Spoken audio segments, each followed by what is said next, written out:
Hi, today's good person to know is Susie Stone. She's founder and designer of Susie Stone Bespoke Womenswear, which has grown organically to bridal couture. Susie took part in a Q&A session where we could ask the panel anything, and I wanted to know how Susie managed to get her customers. Although Susie started her business in June 2010, she spent 3 years prior learning the logistics of running a business, raising the finance and building a customer base by offering to make clothes for free or at cost price. It wasn't easy by any stretch of the imagination, as will any business owner tell you.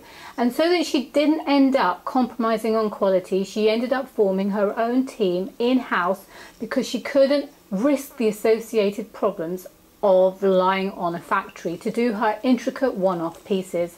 In this video, Susie talks about the pitfalls of running a business, and it's especially relevant for anyone looking to start their own label. So I hope you enjoy it, and thank you for watching. I'm Susie Stone. I'm a designer and I run my own business making bespoke womenswear and bridal couture. Everything that we make is made to measure for an individual customer, and it's all made in London. Where possible, we use British suppliers for our materials as well, and we're very proud to be kind of UK based and London based as a business and manufacturing company. It's all about the client. I started the business in June 2010 because I saw a gap in the market for quality British made-to-measure fashion, and that's led its way into, quite organically, making wedding dresses and bridal as well, but with a bit more of a unique kind of fashion edge to it, not traditional, but for people who want to be a bit more unique. Susie, can you explain how easy or hard is it to get customers? To get customers? Very hard at the beginning, because you start a business and no one knows who you are, particularly for something like quite a high-end service like bespoke clothes or bridal, which actually came later on. You have to establish your reputation. Before I kind of officially opened the doors of my atelier in June 2010, I spent several years saving money, doing market research and offering to make people dresses for free or at cost price, just to kind of get a feel for what the demand was, how the business would work, figure out manufacturing, how I was going to do that. And so I was quite happy to kind of have a day job, save some money and do it in my spare time while I figured the logistics of it out. So I didn't just open my doors and that was it. I kind of built up a customer base by the time I really started. I knew I always wanted to do something with small-scale British manufacturing and bespoke fashion, so once I got that concept, I spent a couple of years kind of honing what that would look like. And even since I've opened, that's changed. It's moved massively into bridal wear, which I didn't see coming. And the demand for people wanting something that isn't like a kind of strapless meringue of a wedding dress has been great. And I love doing that, but we've had to kind of pivot and move with that, and all the kind of PR and marketing that you've done in the fashion industry is suddenly totally different. You're going to a whole different set of people in a different market, and we've had to straddle the two and think about that change on our feet as we're growing. But I think social media is amazing for small businesses: Twitter, Instagram, Facebook, Pinterest, all of that. And we have a website with a blog, so I'm very passionate about a lot of the issues we're here kind of to talk about today, and we'll kind of put that up on the website. Like Ralph was saying, he'd seen that on the site, you can kind of get an insight into what we're passionate about. But I think that as well, once you get a few customers that have a few made-to-measure things, and they can get over the fact it takes 8 weeks, or it might be £700 for a dress, they actually start thinking, well, that's kind of like 2 dresses in a high street shop that I go to. They don't really fit, and everyone else has them. So actually, maybe I'll save up and get one amazing thing. And I think our prices are quite competitive in that respect, and we can kind of offer something that might be slightly above what you'd ordinarily spend, but the value and the experience makes up for it. So you get people coming back and recommending as well. So once you've got a few key customers, you'd be amazing how quickly that spreads as well. And particularly with wedding dresses, people like referrals. If they've been to a wedding and they've seen the bride in something they love, or the mother of the bride looking amazing, that kind of travels well. So it's organic and it's slow, and it's about, I think, taking your time and being patient as well. But it does actually, it surprised me how quickly just recommendations and word of mouth then lead to a more public platform and articles, editorials, and the things you want in the public sphere.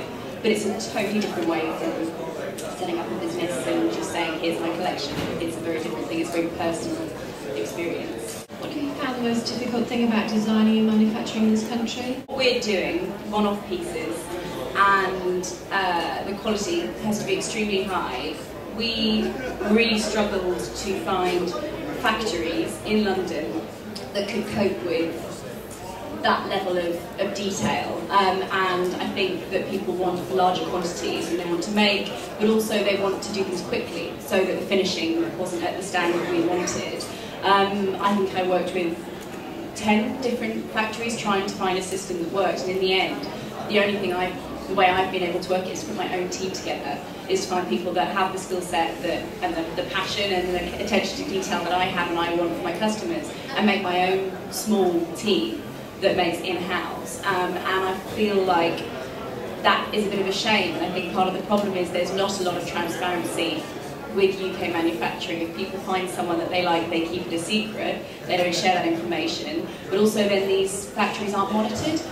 Like my dream is to have like a directory of all the places you can get things made in London or in the UK, what the specialities are, the level of quality and finishing they'll do, so that when people graduate or when people want to start their own business, or if a big high street retailer wants 50 pieces made, they know where to go, they can share that information. And I think that would also encourage factories to up their game a bit and to kind of think more about the kind of managerial side as well, because I think people do have skills, but they're managed in such a way that's quite chaotic.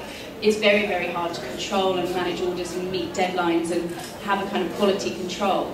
And if you're running your own business, doing all of those things for the factory is very time consuming, and it becomes impossible. So I think that was one of the hardest things, was actually finding someone who can make the garments to the quality that we wanted in the time frame we wanted. And I really felt like that was something that's been overlooked by a lot of the people in the fashion industry. And we were talking beforehand that a lot of graduates that come out of the main London fashion colleges kind of, someone's plucked out called the next big thing, and they're the designer, and they're given a lot of money, and this happened to one of my friends, a lot of sponsorship to do shows, but no help on the manufacture or production side, no idea where you get things made, how you meet the deadlines, and as a result you go for a few seasons and you're in all the press and you have all the attention, but the money just goes down the drain because you can't sustain the business model, there's no back-end support. And I think that's something that the skill set and the passion for that side of things, I think, needs to be encouraged, because it's so important. It's the most important thing for me. And ultimately, I'm a designer, that's what I love, but I have to be aware of the manufacture, the production, the business side of things, because it's the heart, the beating heart of any business. And I would love to see more support for graduates and also more transparency within the UK fashion industry about who does what, where you can get things made, and even if that's sharing between big brands and small brands, you can learn stuff from each other. And I think that's a big oversight, and that's something I found really challenging. And you end up just having to go out and ask friends and meet people and share information very personally and directly, and that can be even harder when you're first starting out because you don't have the contacts, you develop them over years. But that's one of the main challenges in terms of production and sourcing that we had to kind of navigate our way through. In the beginning, I was trying to find somewhere that it would be holistic. There were online forums, and I actually went through a couple of places that were recommended through colleges or the British Fashion Council as factories and workshops. For me, for what I was doing, for bespoke and the level I needed to take the attention to detail, there wasn't anything as one unit that could do that, could cope with it. In the end, the only answer for me for what I was doing was to bring it in-house.